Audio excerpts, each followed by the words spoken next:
अल्हम्दुलिल्लाह वस्सलातु वस्सलामु अला रसूलिल्लाह। ग्रुप आपको मसाइल और उनका हल। ग्रुप में मसलो दरपेश है था तकबीरात किन टाणे चवणियूं।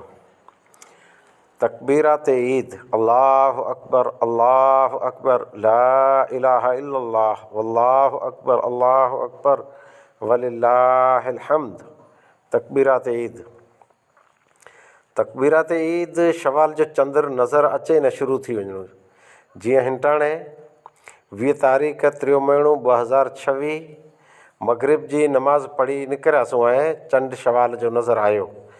कारण कि रमज़ान जा 3 रोज़ा मुकम्मल थिया त लाज़मी चंड होज अने चंड नज़र अची वियो। हाणे पाणखे तकबीरात सॼी राति जंहिंखे जहिड़ो मौक़ो मिले ईअं न जे मड़े जागो न चओ एतिरे शुरू थी वञे पिन जे वक़्त प्रमाणे सहूलियत प्रमाणे ई तकबीरात भले जारी रहे चालू रहे।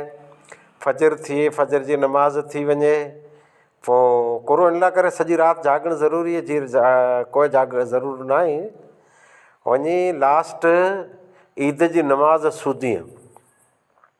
अक्सर मूं ई ॾिठो आहे त अमुक जॻह ते मस्जिद में हिकिड़ो लाउड ते तकबीर चए थो ॿिया ख़ामोश पिया वेंदा।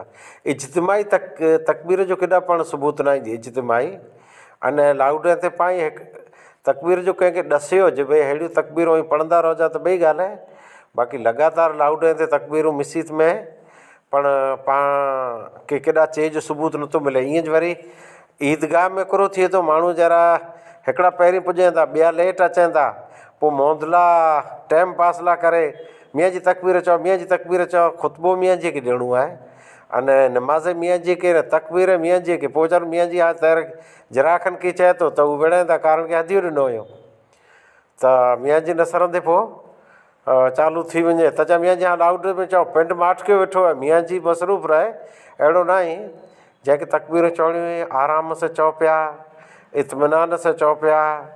पाण ई तकबीरात शवाल जो चंड नज़र अचे तंहिं वटां शुरू थींदियूं ऐं ई तकबीरूं ईद जी नमाज़ तक हूंदियूं।